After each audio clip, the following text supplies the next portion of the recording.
Muy bien, buenas tardes, bienvenidos a todos. Vamos con las formalidades del caso. Última clase del taller de faltas y contravenciones. Llegamos a la conclusión, me han convencido que es lo mismo faltas y contravenciones, una cuestión meramente lingüística, así que hoy vamos a dar paso a la última y me prometieron que va a ser una clase de excelencia, así que yo confío en los coordinadores. Link de asistencia en un ratito, no se olviden de completarlo. Y no se vayan después de que lo completan, porque yo los veo. Algunos no van a tener el certificado por irse de la clase. Nada, mentira.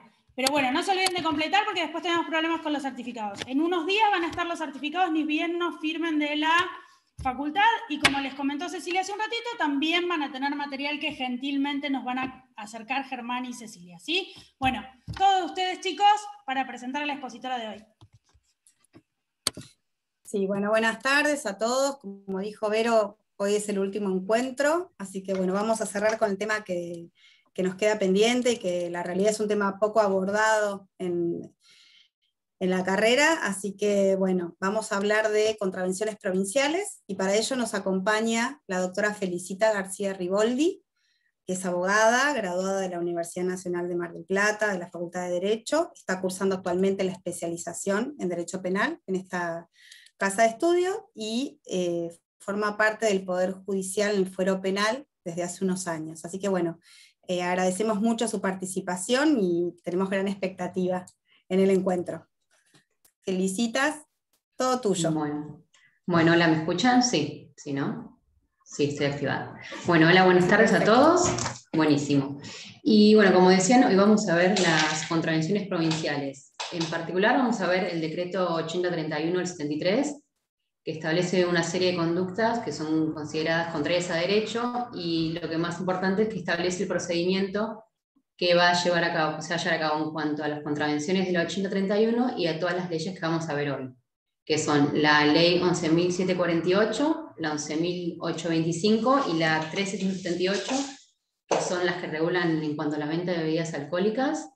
Después vamos a ver también la 14.050 y la 14.051, que regula las actividades nocturnas, y vamos a ver después brevemente el decreto 1205 y la resolución 2740 del 03, que establecen las normas en cuanto a las medidas de seguridad antisiniestros. Y ahora les voy a compartir, a ver si puedo, creo que sí, un PowerPoint para que vayan viendo lo que les voy diciendo. A ver, ¿se puede ver? Sí, creo que sí, ¿no? Estoy bien, por las dudas, sí, buenísimo, bien. Bueno. Sí, perfecto. No sé si, bueno, ahí está, ahí se ve. Lo he tapado yo, pero está. Bueno, el decreto 8031, como les decía, establece el régimen de contravenciones en la provincia de Buenos Aires. Lo que tienen que tener en cuenta es que cada provincia tiene la potestad de dictar su propia ley contravencional, por lo que esto rige en Buenos Aires, en la provincia. Puede que en otras provincias sea distinto, no sé bien si todos somos de la provincia de Buenos Aires o hay alguien de afuera de Buenos Aires. Pero bueno, lo más importante acá es tener en cuenta lo que es una contravención. La contravención a veces es asimilada a un delito, pero lo que se dice que es una conducta que va en contra de lo legalmente establecido, viola la normativa, pero en una forma de carácter menor, o sea, no es suficiente como para ser calificada como delito, pero cumple con todos los requisitos para que se dé, o sea, es decir, en cuanto a tipicidad, conducta y demás. Ahora, el decreto en su título 2 establece en 71 artículos las diferentes conductas que considera contrarias a derecho, pero en la práctica la realidad es que no vemos todas las conductas, solo vemos algunas que se ven repetidas día a día en las diferentes causas que son llevadas a los juzgados. Acá les voy a mostrar brevemente algunas de las figuras, las más comunes.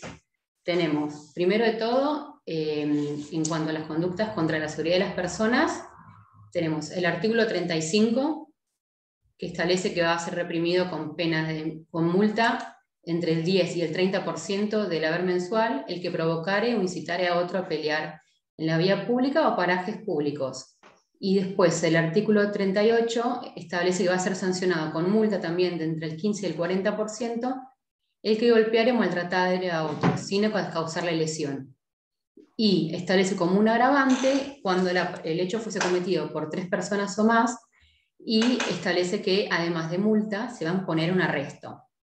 En estos dos casos, en la práctica lo que vemos normalmente es cuando el hecho es un individuo o varios incitan a pelear a la policía o entre ellos, o los golpean.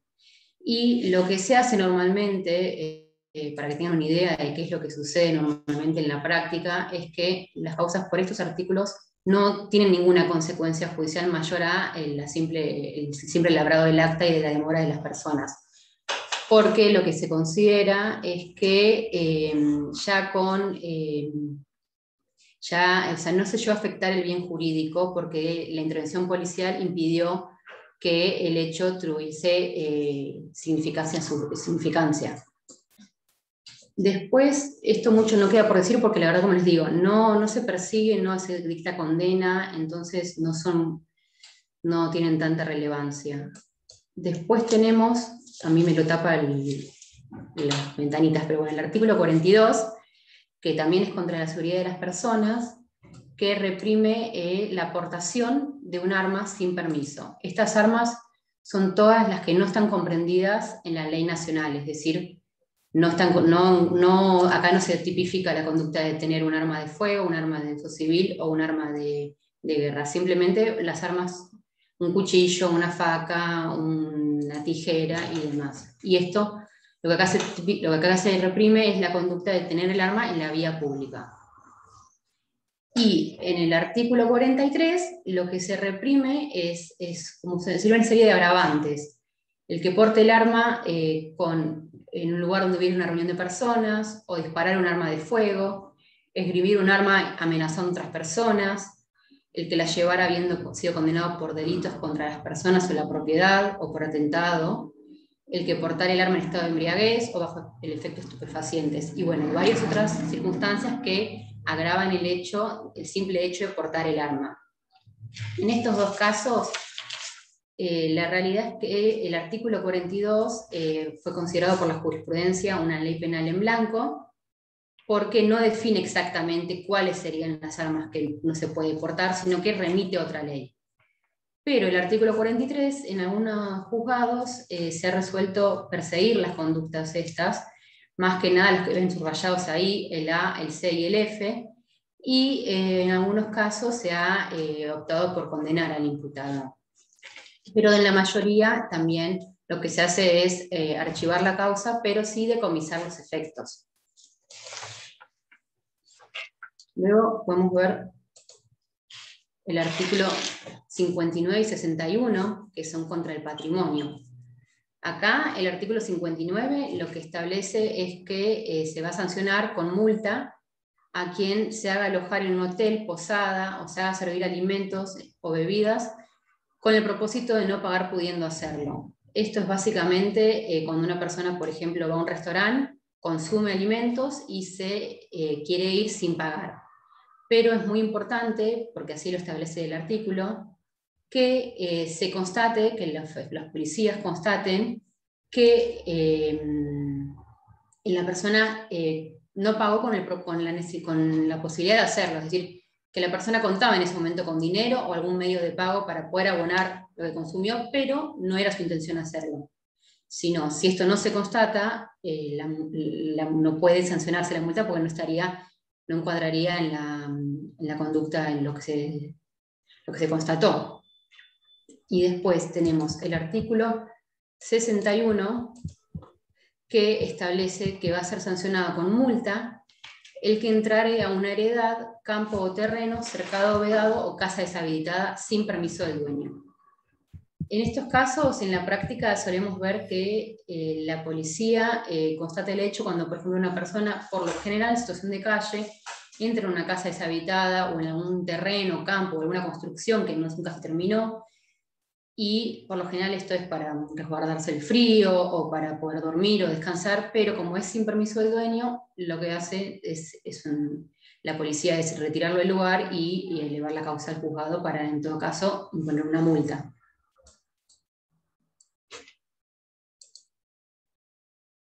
Y bueno, acá tenemos los dos artículos que se podría decir que son los más comunes que vemos en los juzgados. De 10 causas, por lo general 9 son elevadas por esto, que son el 72, que es contra la moralidad pública y las buenas costumbres, y el 74, que es contra la tranquilidad y el orden público.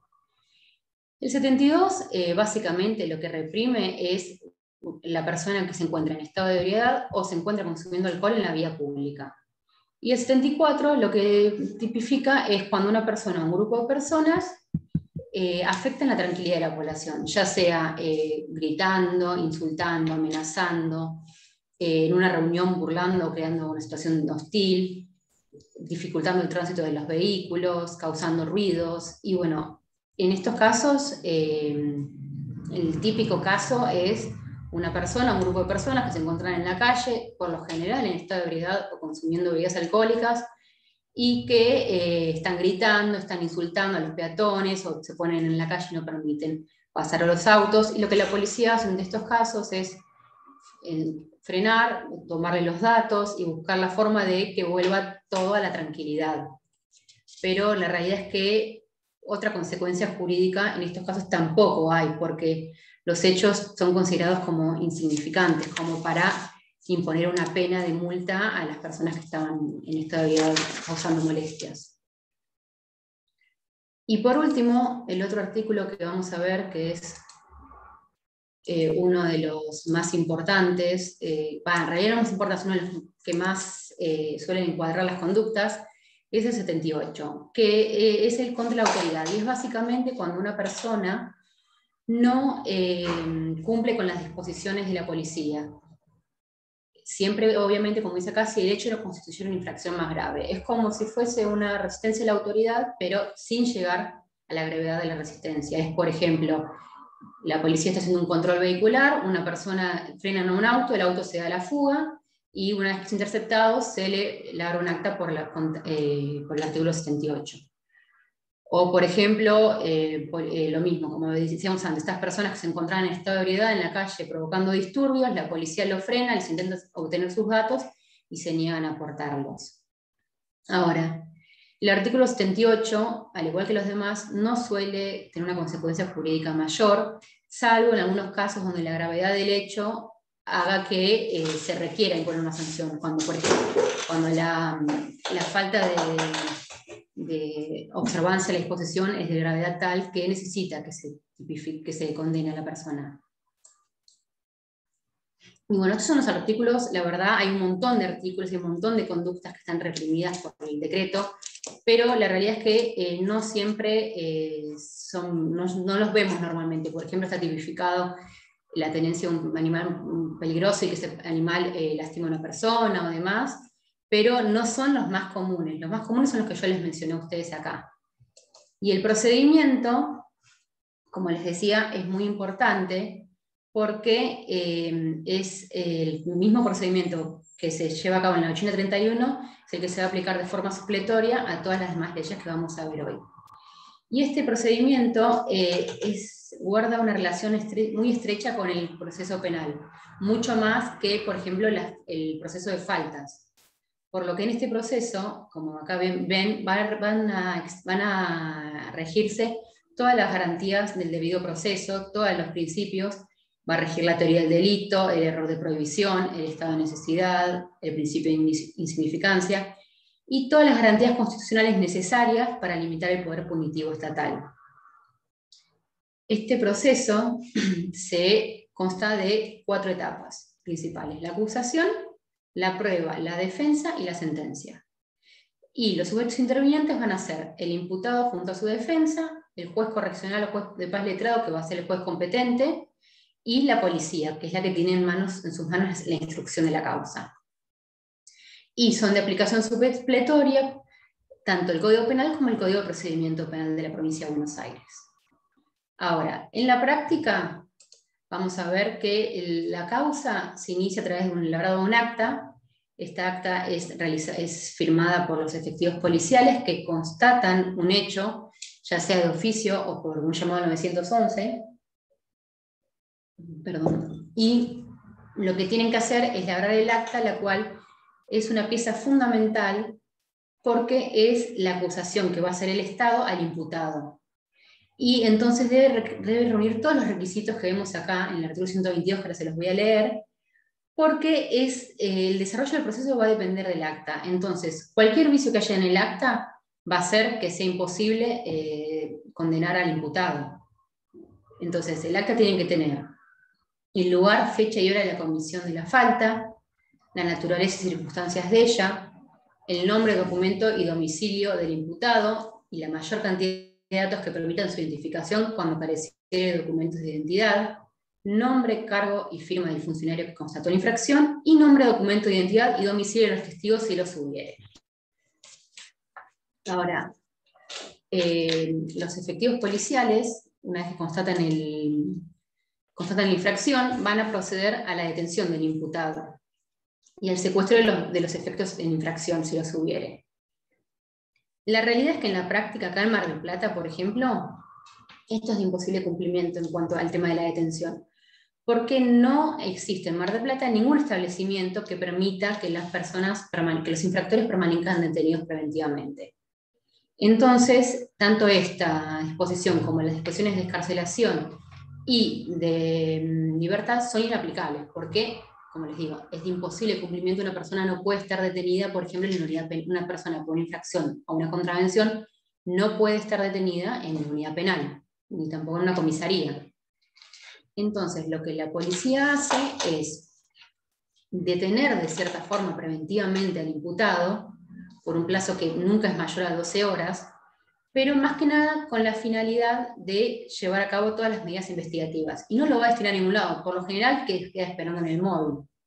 Y lo que se hace es, mientras lo dejan detenido, es verificar el domicilio, realizar un informe médico, un informe socioambiental, extraer las huellas, notificarlo de la causa, y todas las demás diligencias que son necesarias con el imputado ahí presente. Ahora, una vez finalizado todo esto, la policía tiene que disponer la inmediata libertad del imputado. Y con toda esta prueba que recolectó, junto con el acta de constatación, las testimoniales de los efectivos, del testigo de actuación, el acta de visu, croquis del hecho, informe médico, fotografías, todo lo que vemos normalmente en un sumario de un IPP, de una IPP normal, lo va a llevar al juzgado competente. Y este juzgado va a ser, como les dije, el juez correccional o juez de paz, y son llamados, acá ven que le nombran juzgado de faltas, conocido como mal llamado juzgado de faltas. Una vez que la causa es recibida en el juzgado correccional, este va a realizar un breve control de la causa y, de considerarlo necesario, va a remitirla nuevamente a la instrucción, es decir, a la comisaría, para que finalice con el sumario, es decir, para que reúna toda la prueba que quedaba pendiente y el acto más importante, que le reciba la declaración al presunto infractor. ¿Esto por qué es? Porque si bien acá en el artículo 126 ustedes pueden ver que dice que deberá recibir la declaración al presunto infractor dentro de las 24 horas a contarse desde el momento de su detención, la realidad es que en la práctica la comisaría no suele citarlo a declarar al imputado, salvo que el juzgado lo disponga. Si no, por lo general lo elevan sin eso y esperan a que el juzgado diga si es necesario o no. Ahora, de considerarlo necesario, la causa vuelve a la comisaría una vez más con la causa continúa la instrucción, y lo que tiene que hacer es citar al imputado a prestar declaración. Y tiene que notificar, esto es muy importante, a la defensa oficial con la debida anticipación, que tiene que ser por lo menos 24 horas. Ahora, una vez en la audiencia, la indagatoria, se le debe notificar el hecho al imputado, la prueba y la calificación legal. Y además se le tiene que hacer saber que tiene la posibilidad de nombrar un defensor particular, en caso de que lo requiera. Y si no, siempre hacerle saber que tiene la posibilidad de la asistencia letrada en la Defensoría Oficial.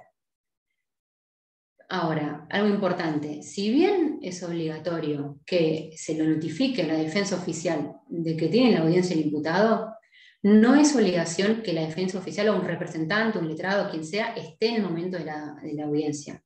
Simplemente se requiere que esté notificado, y la realidad en la práctica es que la defensa nunca va. El imputado va solo, declara solo, A veces declara, a veces se abstiene de declarar, a veces da alguna excusa de lo sucedido, o da un hecho parecido, explica, trata de solucionar el problema, pero nunca va a la defensa oficial. Y esto a pesar de que esta es la defensa material que hace el imputado, y es súper importante, es donde va a poder hacer toda la prueba. Pero bueno, la normativa no exige la presencia de la defensa, pero sí después le da la posibilidad a la defensa de hacer los planteos que considere. Que eso va a ser cuando, una vez que el imputado declara y la causa se eleva al juzgado nuevamente, le va a dar vista a la defensa para que ahí sí la defensa o el abogado designado presente todos los alegatos y la defensa de su asistido. Así que es una forma como de resarcir su ausencia en la indagatoria. Acá la defensa va a hacer todos los planteos y fundamentos que considere necesarios para absolver al imputado, o en su defecto que se aplique la sanción mínima. Y una vez que la defensa contesta la vista, el juzgado va a tener que dictar sentencia. Esta sentencia tiene que tener suficiente motivación fáctica y jurídica. Y debe reunir ciertos requisitos que son los que acabamos en el 137. Tiene que tener lugar y fecha en que se dicta, nombre y apellidos de los imputados y, bueno, todos los datos personales, detalle sintético de la falta y pruebas aportadas, disposiciones legales aplicables y el fallo que deberá fundarse condenando o absolviendo. Acá además tiene que dar respuesta obviamente a todos los planteos hechos por la defensa y por el imputado, y va a tener que merituar todos los agravantes y los atenuantes que existan en la causa. Ahora, una vez que dicta sentencia, esta va a poder ser apelada por el imputado y su defensor en un plazo de 20 días. Si bien la reglamentación dice 5 días, por jurisprudencia se dice que se equipara la sentencia de contravención a una sentencia definitiva, por lo que el plazo, como digo, es de 20 días. El fallo que hizo lo que así lo dictamina es Cigarrería San Martín sobre recurso de queja por apelación denegada. Entonces, una vez que apela, esto deberá ser resuelto por la Cámara de Apelaciones y se va a suspender la ejecución de la sentencia. Finalmente, una vez firme la sentencia, que haya sido apelada o no, la ejecución, acá dice que la reglamentación dice que va a corresponder a la dependencia del domicilio, es decir, a la comisaría del domicilio. Pero en la práctica, la realidad es que la ejecución está a cargo del juez, es el que se va a encargar de que se cumpla con la condena. Otra cosa importante es que, como bien vimos, dentro de las sanciones está, por lo general, la pena de arresto. Pero en casos como en Mar del Plata, al ser imposible, lo que se suele aplicar es simplemente una pena de multa, la cual se va a ejecutar, como digo, a través de la comisaría, a través del juzgado. Y bueno, el proceso es así, básicamente, y es el mismo proceso que vamos a ver en las demás leyes. Ahora vamos a ver.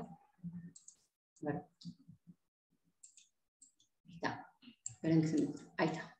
Las otras leyes que yo les había comentado, las cuales, como les dije, rigen todo su procedimiento en base a lo estipulado por el decreto de ley 8031. Y que lo vamos a ver después al final porque es el mismo para todos los casos. Ahora, la ley 11.748 establece la normativa aplicable en cuanto a la venta y consumo de bebidas alcohólicas en menores de 18 años. Esta ley básicamente lo que establece es la prohibición de venta o expendio o suministro, cualquier título, en cualquier local, en cualquier hora del día, de bebidas alcohólicas a menores de 18 años. Y establece también que que los menores de 18 no podrán consumir las bebidas en el local. A su vez, esta ley establece como responsables del cumplimiento de esta normativa tanto al propietario, al gerente, al encargado o cualquier responsable del local. O sea que no es indispensable que se condene al propietario. Si al momento de la constatación se encontraba un responsable, ese va a ser el responsable del cumplimiento al que se le va a poder imponer la sanción. Además, esta ley lo que establece es que la exigencia de exhibir un cartel, que seguramente todos los hemos visto, que dice prohibida la venta y consumo de bebidas alcohólicas a menores de 18 años de edad. Ahora, en su artículo 3, la ley establece que van a ser sancionados con multa y clausura los locales que incumplan con esta prohibición, y que se va a aplicar a los responsables mencionados en el artículo 2. Esto era lo que yo les explicaba, que no es solamente el propietario el que se puede condenar.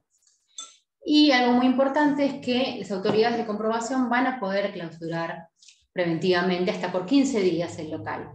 Esta clausura preventiva, obviamente después, en caso de condena, se va a restar de la condena definitiva. Pero al momento de la constitución, sin ninguna disposición judicial ni nada, pueden clausurar el comercio. Ahora, la ley, continuando con el análisis de las leyes de venta de bebidas alcohólicas, tenemos la ley 11.825. La ley 11.825 establece la normativa en cuanto a la venta de bebidas alcohólicas, ya no a menores de edad, sino en los locales. Y establece que no podrán venderse bebidas alcohólicas luego de las 21 horas hasta las 10. Y que este horario va a verse modificado en verano, que es desde las 23 a las 10. También, dentro de las conductas que tipifica, establece la prohibición de venta de bebidas alcohólicas en kioscos, polirrubros, maxirrubros, estaciones de servicio y venta ambulante. Otra conducta que también tipifica es, por ejemplo, se prohíbe la canilla libre, prohíbe la venta de alcohol en espacios donde hay eventos masivos, tanto en el lugar como a 200 metros a la redonda, y otra serie de prohibiciones que suelen verse, pero en realidad las más importantes es esta de la venta de alcohol fuera de horario. Y establece como responsables no solo el propietario y el gerente, sino también al encargado, organizador o responsable de cualquier local. Esto es igual que en la ley anterior, en la 11.748. Ahora, esta ley establece una sanción de multa bastante más baja que la anterior. Establece una sanción de multa de pesos 1.000 a 100.000 y clausura de 5 a 180 días. Y también le da la potestad a las autoridades, así a los efectivos, que en caso de comprobar la infracción puedan clausurar preventivamente el comercio, pero por 3 días nada más. Van a poder prorrogarlo, pero ya mediante resolución fundada, por hasta 15 días. Pero en principio pueden clausurarlo por 3 días. Plazo que también obviamente va a ser descontado en caso de una sentencia. Pero en principio van a poder clausurarlo por 3 días. Ahora, la siguiente ley, la última en cuanto al tema de la venta de bebidas alcohólicas, es la 13.178. Esta ley básicamente lo que establece es que para la comercialización de bebidas alcohólicas se debe estar inscrito en el registro provincial para la comercialización de bebidas, que es el REBA. Y que para la inscripción en este registro se requiere contar con una licencia provincial. Y en caso de no tener ni la licencia ni estar inscrito en el registro, establece que va a ser sancionado con una pena hasta el doble de la establecida en el artículo 7 de la 11.825. Y establece además una inhabilitación para solicitar una licencia por el término de 10 años. Acá, como ven, la multa era de 1.000 a 100.000, o sea que va a poder ser desde 2.000 hasta 200.000 pesos. En estos casos, en la práctica, para que sepan, por lo general no se dicta una sentencia condenatoria, sino que simplemente se entiende que ya con la clausura preventiva y el decomiso de las bebidas que se encuentran en el momento de la infracción, ya es suficiente reacción estatal y que no es necesario que continúe el proceso. Pero sí, lo que se hace es decomisar por lo general las bebidas, si bien no se condena. Ahora, en cuanto a las actividades nocturnas, tenemos 2 leyes, la 14.050 y la 14.051. La 14.050, en sus primeros 2 artículos, establece cuáles son los establecimientos comprendidos en esta ley. Y los diferencia en 2. Uno son las confiterías bailables, locales bailables, discotecas, discos, clubes y todos los lugares donde se realicen actividades bailables, y otros son los locales donde se vendan bebidas para ser consumidas, bebidas alcohólicas obviamente, para ser consumidas en el lugar, dentro de los cuales tenemos los restaurantes, cervecerías, cafeterías, bares, casinos. Ahora, esta distinción es muy importante porque la ley lo que hace es establecer diferentes conductas y sanciones en función de, o sea, diferenciando los establecimientos. No es no va a haber, van a ver que no hay las mismas prohibiciones en cada lugar. Tenemos, por ejemplo, en el artículo 3, se establece que los locales bailables, es decir, los del artículo 1, podrán abrir sus puertas, o sea, van a poder admitir personas hasta las 2 de la mañana y van a tener que finalizar su actividad a las 5:30, plazo que va a poder ser modificado hasta las 6:30 por excepción, por ejemplo, en verano. Y también establece en su artículo 4 que tienen que contar con accesos, con cámaras de videovigilancia en sus accesos y egresos. Estas dos, por ejemplo, obligaciones o prohibiciones son solamente en los locales bailables, no en los demás, en los locales del artículo 2. Después tenemos, ahora sí ya, en cuanto a los locales bailables y los bares, restaurantes y cantinas, tenemos que en el artículo 5 se establece que estos locales van a cesar la venta de bebidas alcohólicas a las 4:30 de la mañana. Es decir, luego de esa hora ya no van a poder vender bebidas. Y también dice que no van a poder vender bebidas alcohólicas en vasos que superen los 350 mililitros. Con excepción, acá ya me imagino que se imaginarán, es en los restaurantes, bares y cervecerías, que es donde por lo general se vende en vasos, a veces cerveza y eso, en vasos de medio litro. Pero si no, no pueden vender en vasos más grandes que 350. A su vez, tampoco ni los locales bailables, ni los locales como restaurantes, cantinas, bares, van a poder vender bebidas energizantes y o suplementos dietarios. Y tienen que también tener además la provisión gratuita y suficiente de agua potable.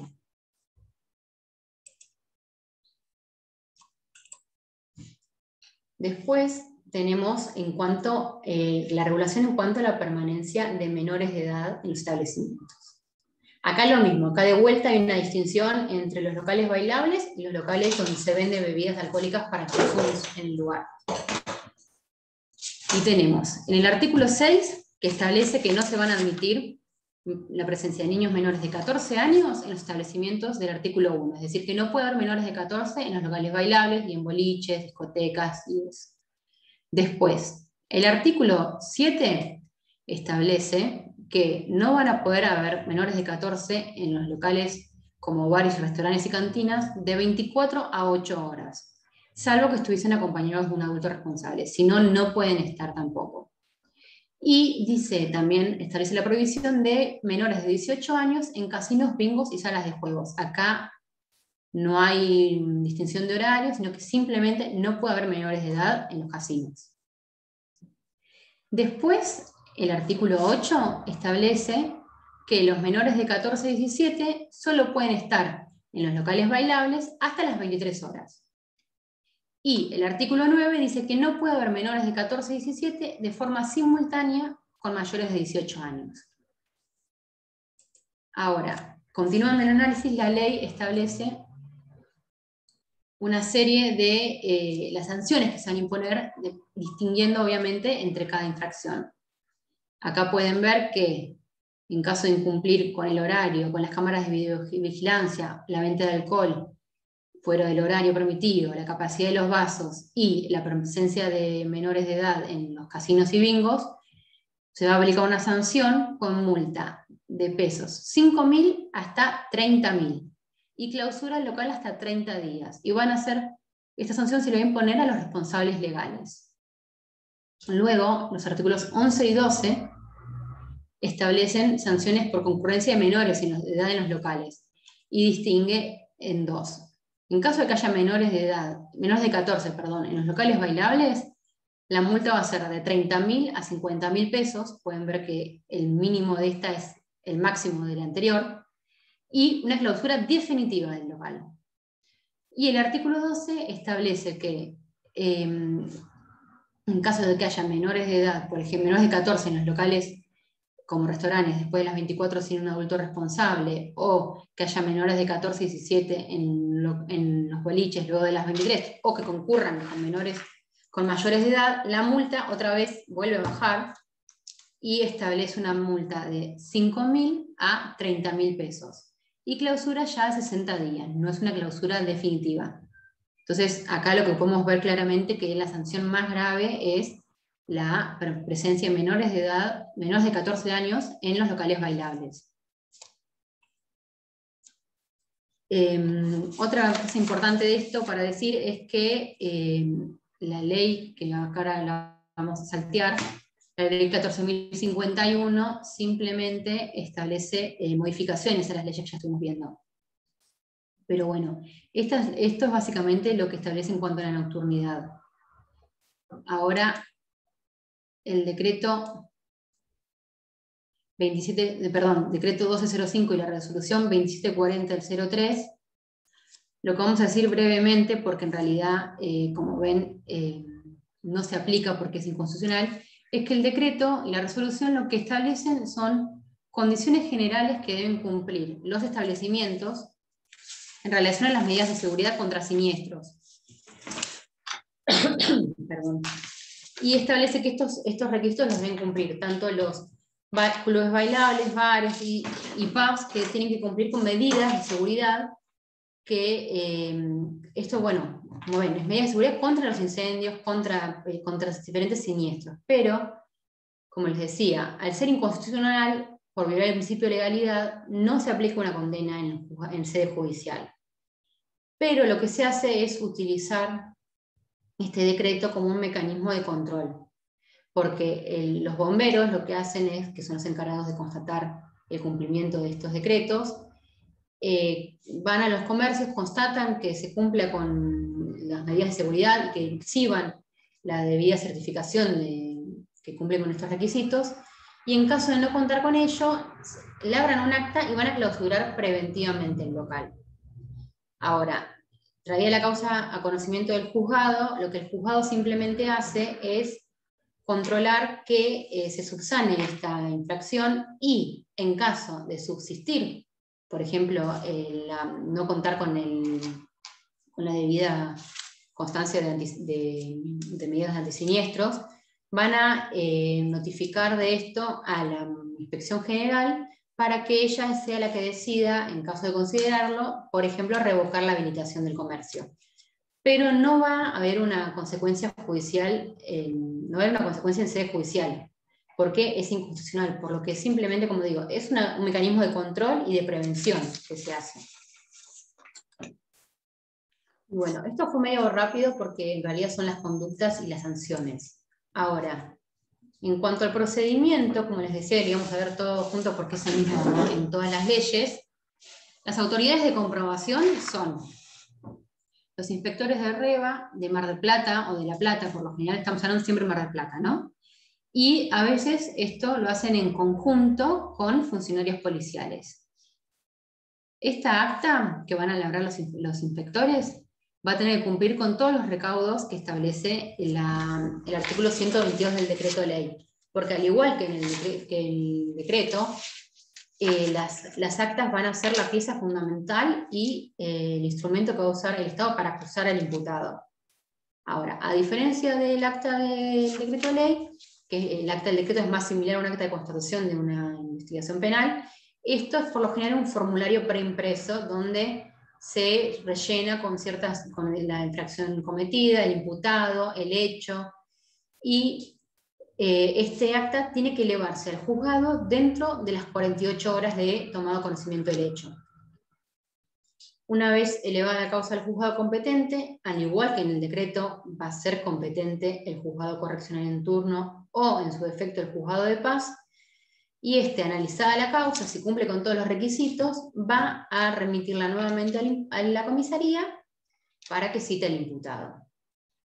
Ahora, una vez que el imputado declara, que también obviamente tiene que cumplirse la indagatoria con todos los requisitos de la 831, es decir, tiene que notificarse previamente a la defensa, no se le debe tomar el juramento de decir verdad, se le tiene que noticiar el hecho, las disposiciones legales, la prueba en su contra y demás.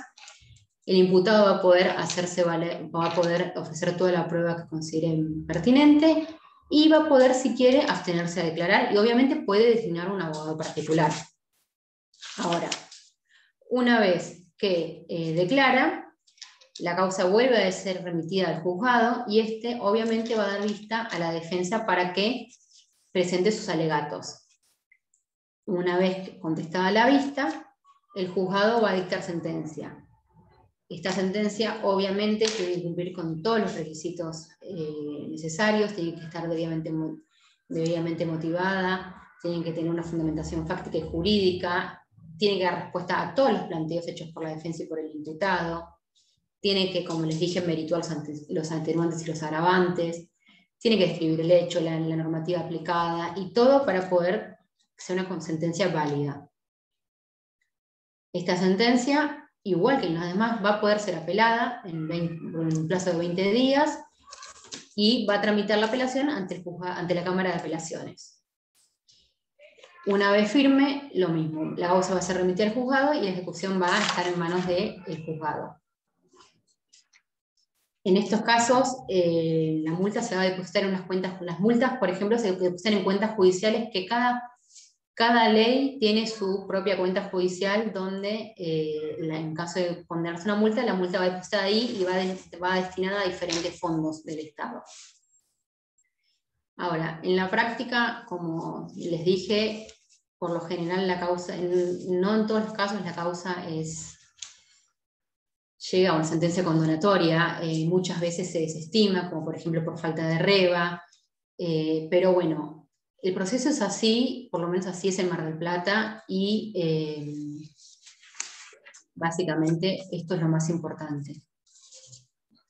Ahora, otra cosa muy importante para que tengan en cuenta, que les voy a decir ahora, es los planteos que suele hacer la defensa, que seguramente es lo que más les puede llegar a interesar, que puede hacer la defensa a los fines de obtener una absolución. Dentro de los planteos más comunes, los que yo fui viendo a lo largo de este tiempo, son la nulidad de la declaración contravencional. Esto se da básicamente por considerar que al momento de la indagatoria no se le dio información clara y circunstanciada del hecho, no se le dio la posibilidad de que se designe un abogado, en realidad no se le hizo saber que podía designar un abogado, no se le hizo prestar juramento de decir verdad, no se le hizo saber qué prueba tenía en su contra, no se le dio el encuadre jurídico, y toda una serie de nulidades que llevan a que la declaración sea nula. Otro de los planteos que suelen hacer es la falsedad del acta de constatación. Acá a veces el imputado o la defensa tratan de describir un hecho distinto al que presenta la comisaría, pero la realidad es que en base a los fallos Repetto y Sandis de la Suprema Corte de Justicia, salvo prueba en contrario, el acta hace plena fe. Entonces, por lo general, la falsedad del acta de constatación no se le hace lugar porque por lo general no hay una prueba que desestime el hecho imputado en el acta. Ahora, otro planteo que suele hacer la defensa es la falta de testigo de actuación. En estos casos, si bien la ley no dice nada de que se exija la presencia de un testigo, la jurisprudencia sí lo exige. Y esto más que nada, se remite a la exigencia establecida en el 117 del Código Procesal Penal, que establece que para que la exigencia legal, que la autoridad de comprobación ejerza sus facultades, en presencia de un testigo de actuación. Por lo que, si falta la firma o el detalle o los datos del testigo de actuación, por lo general se hace lugar al planteo porque el acta es nula. Otro de los planteos que vemos normalmente es la falta de tipicidad o indeterminación del hecho. Esto, para que lo vean con un ejemplo tal vez más fácil, es suelen decir, en el caso de venta de alcohol fuera de horario, por ejemplo, que en el acta no se detalla a quién se le vendió la bebida alcohólica, o no se detalla tampoco qué bebida alcohólica se vendió. Entonces se dice que hay una falta de exactitud en el acta, y eso hace que el vicio acarree la nulidad del acta y no se pueda condenar al imputado. Y por último, los últimos planteos que hace la defensa normalmente son la falta de afectación al bien jurídico protegido. Esto se da más que nada cuando remiten al principio de significancia, y lo que intentan hacer es decir que si bien hay una correspondencia entre la conducta y la descripción del tipo legal, no llega a haber una lesión efectiva y suficiente al bien jurídico. Por ejemplo, en el caso de la venta de alcohol fuera de horario, la defensa lo que suele plantear es que se vendió tan solo una botella de vino a una persona, o que se vendió una latita de cerveza. Pero la jurisprudencia, al menos en estos casos, en otros casos tal vez hace lugar al principio de significancia, pero en estos casos lo que se dice es que se debe tener en cuenta que, de hacer lugar a este planteo, se frustraría por completo el acceso, la finalidad de la norma, porque no importa la cantidad de bebida que se venda, sino que se venda bebida fuera de horario. No sé si me explico. O sea, la prohibición es que se venda bebida fuera de horario, no importa la cantidad. Y después, otro de los planteos que hace la defensa es la inconstitucionalidad, perdón, del monto mínimo de la multa. Esto puntualmente también en la ley 11.825. Y acá lo que se debe tener en cuenta es que el monto mínimo de la multa hoy en día es 1.000 pesos, por lo que está totalmente por debajo del salario mínimo vital y móvil. Pero es un planteo que continúan haciendo en la defensa los defensores, los abogados, pero que cae en abstracto porque obviamente 1.000 pesos ya hoy en día no es un monto tan elevado. Y bueno, y para terminar, uno de los últimos planteos que suelen hacer es la elevación de la causa al juzgado fuera del plazo establecido. Y después hay un montón de planteos que hace la defensa, pero la verdad es que estos son los más importantes y los que suele hacer, voy a sacar los que suele hacer la defensa oficial, al menos para lograr la absolución del imputado. A ver, estoy viendo que hay 27 mensajes, 28. No sé si Germán querés, o Cecilia, alguien. A ver. Feli. Un montón. Bueno, buenísimo, excelente, Feli. Muy clarita. No tienes tantas preguntas, quédate tranquilo que ha sido demasiado. Gracias. No. Hay algunas preguntas, ya. estoy tomando nota, pero no es tanto lo que hay. Estaba viendo lo último, así ya lo ordeno. Mira, voy por orden de lo que fui tipeando antes de empezar con estas leyes especiales. ¿Tenés alguna pregunta respecto del decreto de ley 831 y con el tema del consumo de bebidas alcohólicas? Daniel. Sí. Daniel se preguntaba si el consumo de alcohol en la vía pública se encuentra reprimido por el artículo 72, y concretamente dice, tomar una lata de cerveza en una plaza es una contravención. Eso es lo que preguntaba. Claro, sí, eso en realidad, si bien el artículo lo tipifica, no es considerado inconstitucional, no es reprimido. Exacto. Suele ser perseguido por la policía, pero no tiene ninguna consecuencia jurídica. Tal vez te frene la policía, te saque la bebida, pero no va a pasar nada, esa es la realidad. Sí, igual lo que exige el artículo 72 ahí es el estado de embriaguez, ¿no? Que esté ebrio y no el consumo de bebidas alcohólicas, no el consumo en sí, prácticamente. Sí.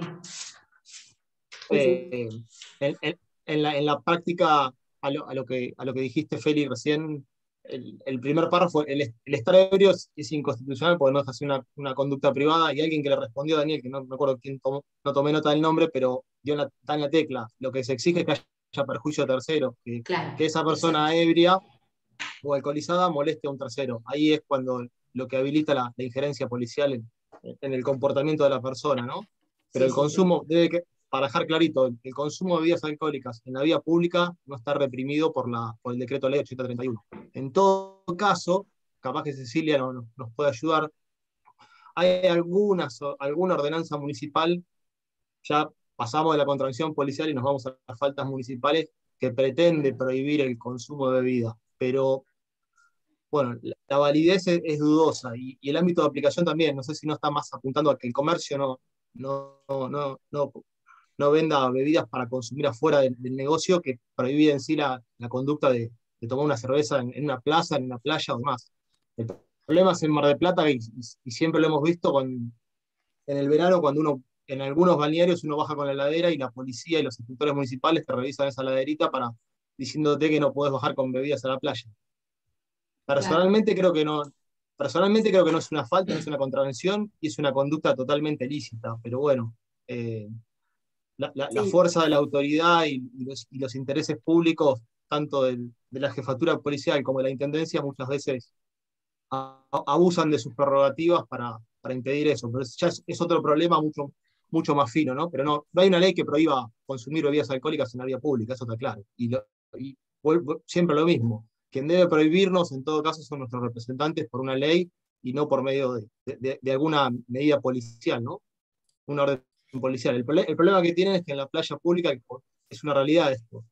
El consumo abusivo de bebidas alcohólicas genera muchísimos problemas, ¿no?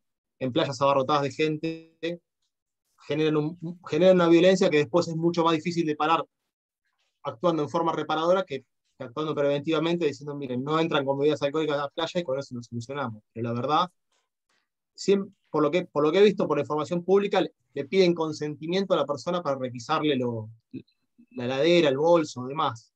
No sé hasta claro. dónde es eso del consentimiento o el asentimiento o la aquiescencia, pero no deja Sí. de ser.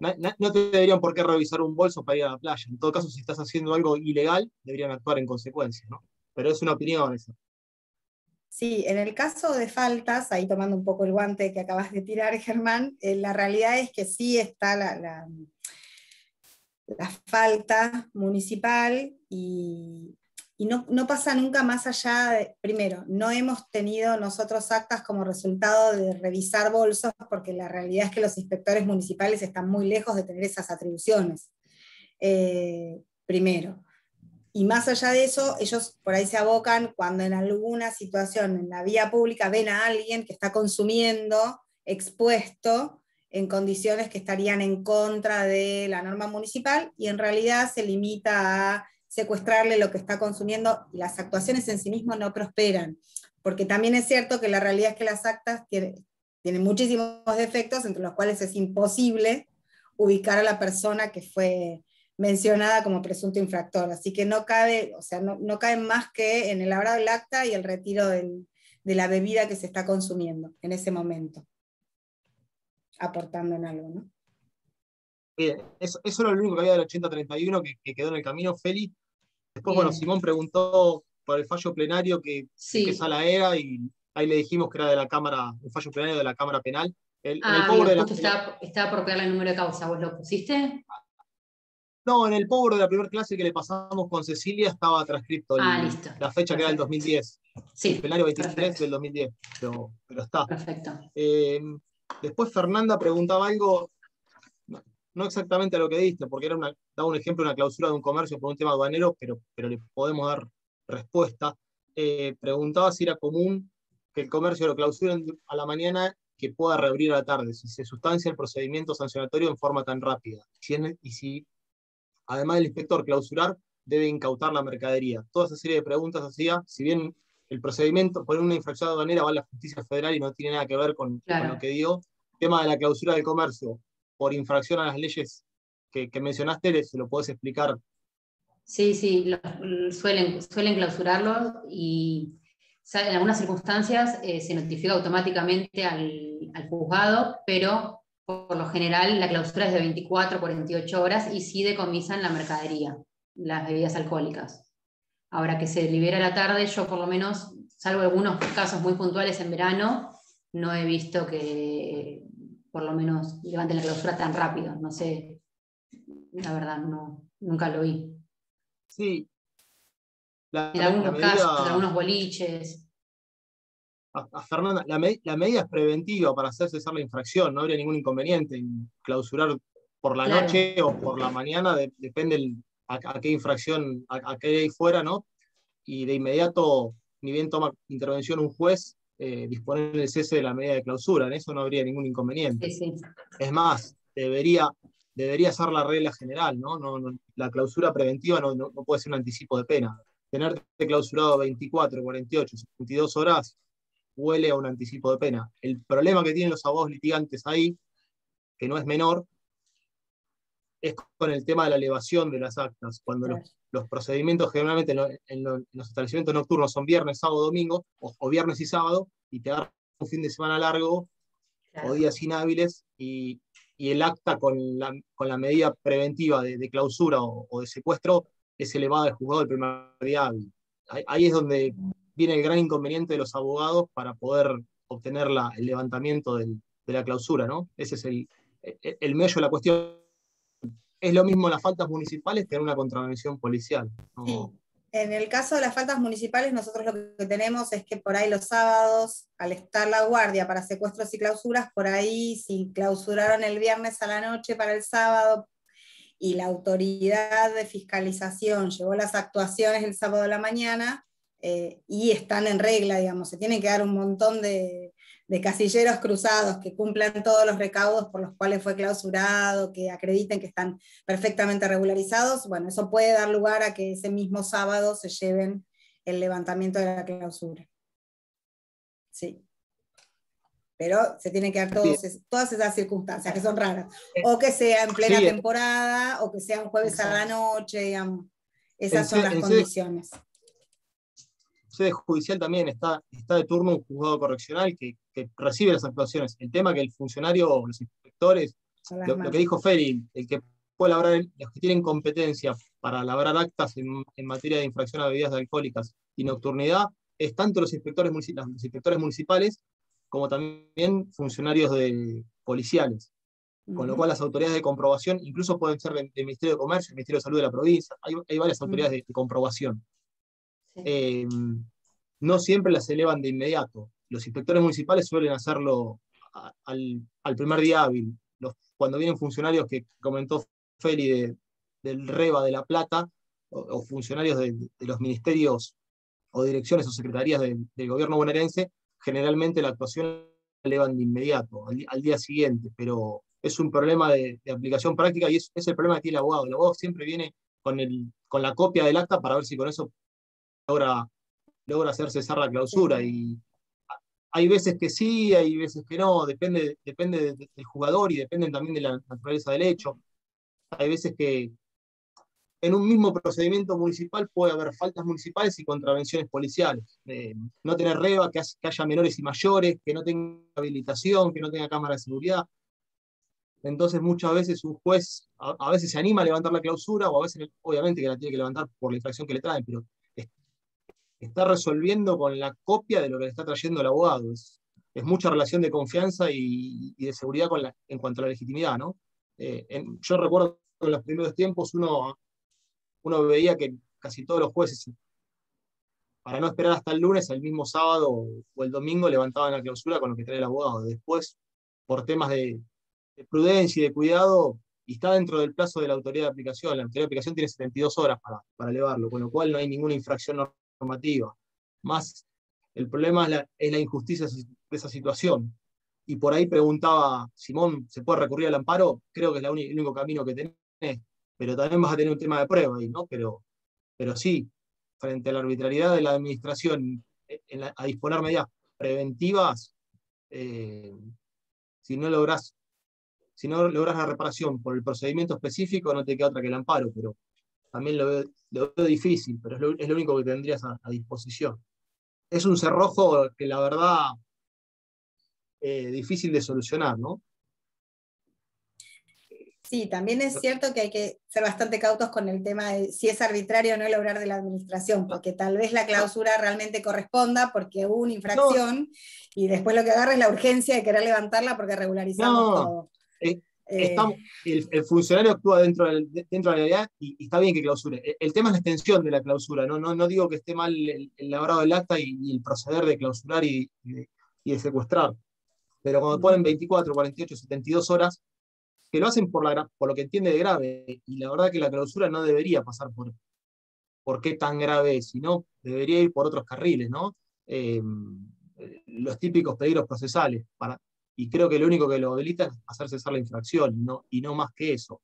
Y no más que eso. Si cesó, al otro día está sin condiciones. Después, si corresponde una sanción, sustancia un procedimiento en debida forma y aplicar la pena que corresponda. Pero bueno, en la práctica, por la fuerza de los hechos y por las normas vigentes y las prácticas forenses, la clausura preventiva a veces se prolonga 24, 48, 72 horas, más allá de lo que debería ser, pero bueno, es lo que sucede. No, ese es el trabajo de un buen abogado, está ahí, en tratar de construir vías, canales alternativas para evitar eso, ¿no? Después había preguntas respecto del instrumento público, del acta, si el acta era un instrumento público, de dónde surge que hace plena fe. Citaste vos 2 fallos de la Corte, pero Sí, también preguntaban si también surge del propio decreto de ley 8031, sí, ¿no? Que establece lo establece. No sé la si yo no lo presunción de puse en el veracidad. PowerPoint, pero lo dice, sí. Lo Sí, tengo marcado, no sé, creo que estaba. Está, y creo que también lo dijeron Fernando Mumare y Horacio Fernández en sus exposiciones en su relación con el acto administrativo, ¿no? Más allá de si es un instrumento público, un documento público, esa distinción, como acto procesal, si lo quieren llamar así, en principio hace plena fe, salvo que el imputado lo controvierta o por lo menos lo ponga en duda, ¿no? Exacto. Y si se requiere o no. Y después preguntaban los testigos, que también lo trataste, si se requiere un testigo o no. La regulación del 8031 es igual a la del 8751, con la diferencia de que la exigencia de testigo surge de lo que dijiste vos, de la jurisprudencia de la Cámara, que lo emparenta más a un delito y por eso exige la presencia de un testigo de actuación. Pero en la letra legal, a la letra de la ley, la regulación es idéntica. Y en las faltas municipales no se exige un testigo de actuación, y en estas contravenciones que trataste vos, todas exigen. La jurisprudencia sí lo exige. Así es, sí. Debería.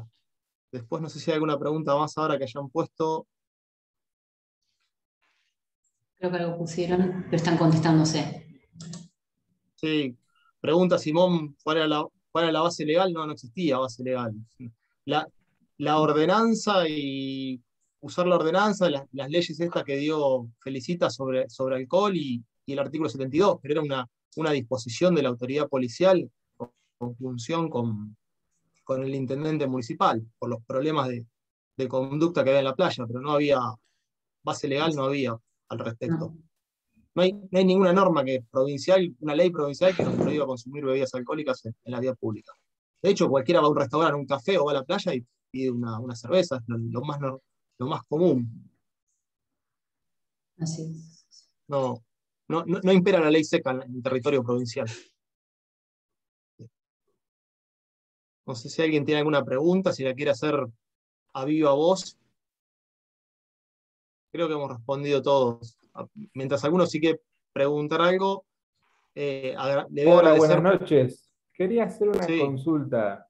¿Qué tal? Perdón que me he desconectado y conectado porque tengo problemas con el Zoom, por ahí es un tema que ya hablaron. Yo específicamente quería consultar por qué motivo no se creen ustedes que se ha demorado tanto una reforma en la materia y la provincia continúa sosteniendo al día de hoy una norma de facto con muchas disposiciones inconstitucionales. Ya de por sí una instrucción, me refiero específicamente al Código de Faltas bonaerense, ya de por sí la instrucción en manos de la policía, disponiendo que se le recibe declaración, que el imputado tiene obligación de ofrecer prueba que intente valerse. Sumado a eso, no tiene una defensa técnica obligatoria, y múltiples figuras contravencionales que no se adecúan tampoco a la realidad actual después de 40 años. Entiendo que ha habido varios intentos de reforma, pero no se entiende por qué nunca han llegado a un acuerdo como para hacer un sistema un poco más acorde a la realidad, a ver cómo se manejan los códigos procesales o las leyes contravencionales, por ejemplo, de La Pampa, de Ciudad de Buenos Aires, con un fiscal, el juez independiente, el conflicto, la instrucción en manos de la fiscalía. Eso era básicamente.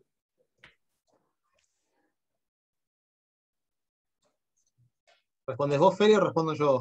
Vos. No, Franco, qué difícil la pregunta, y por razones políticas. No hay otro fundamento. No. Obviamente que es una necesidad. Es del 73 el Código de Faltas y un gobierno de facto que reprime las conductas más variadas, incluso muchas que tienen que ver con el ámbito de la privacidad o la intimidad de las personas, porque no afectan ningún bien jurídico.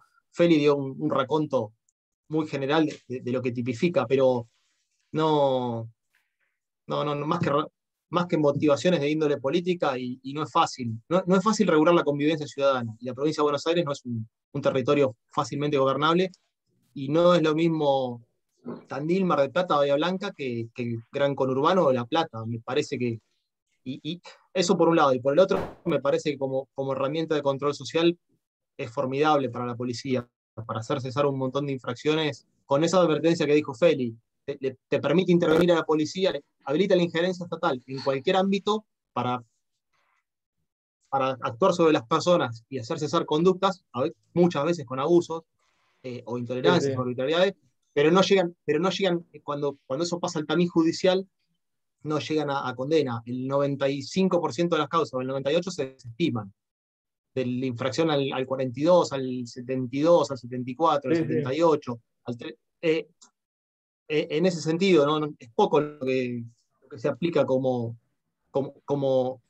castigo por parte de un juez, ¿eh? No, Claro. es mínimo, pero... Sí, nosotros acá en La Pampa también tenemos, sí, es muy grande el filtro, incluso contempla nuestra normativa, contempla criterios de oportunidad, suspensión del proceso a prueba.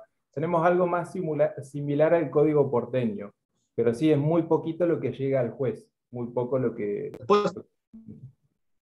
para que te des una idea, en Mar del Plata no existen cárceles de contraventores, con lo cual la pena de arresto ni preventiva ni punitiva puede existir. Pero uno va a alguna otra localidad y hay ebrios molestos que son condenados a 5 o 10 días de arresto.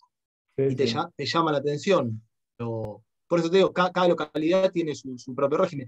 Y uno se agarra la cabeza cuando decís, ¿cómo puede ser que, no sé, en Coronel Vidal una persona esté 5 días arrestada? Y es un pueblo chico, tiene otra problemática, otra complejidad, y es una solución para resolver un conflicto. Pero no, me parece que queda como es, queda el 80-31 queda como una herramienta de control en manos de policías y de jueces para lograr imponer un cierto orden. No te lo estoy justificando, te lo estoy solamente describiendo. ¿No? Por supuesto que habría que reformarlo, pero es imposible. No nos pondríamos de acuerdo nunca si regular, no sé, el consumo de alcohol en la vía pública, trapitos, limpia vidrios. Sí, es muy complejo, tiene un abanico muy grande.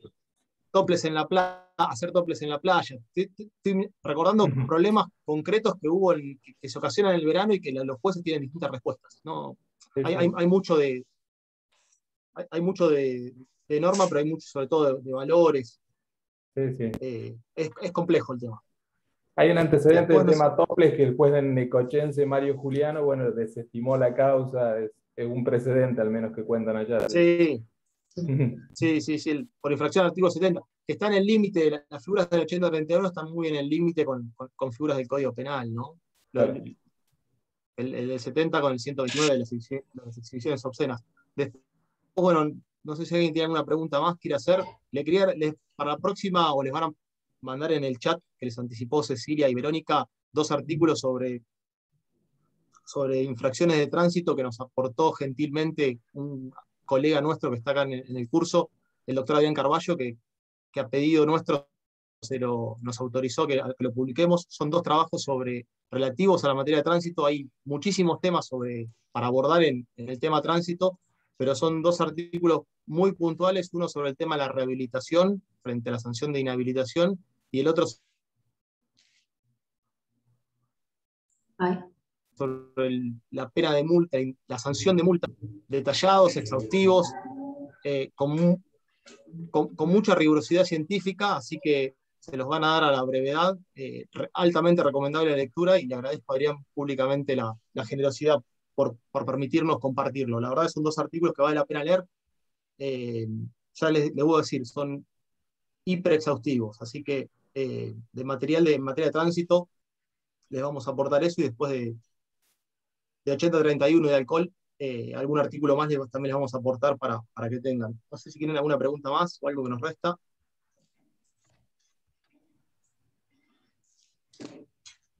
¿No? Ahí alguien preguntó el tema de los turnos, en particular sí. con respecto al tema de faltas. Sí, 2 palabras. En el sistema habitual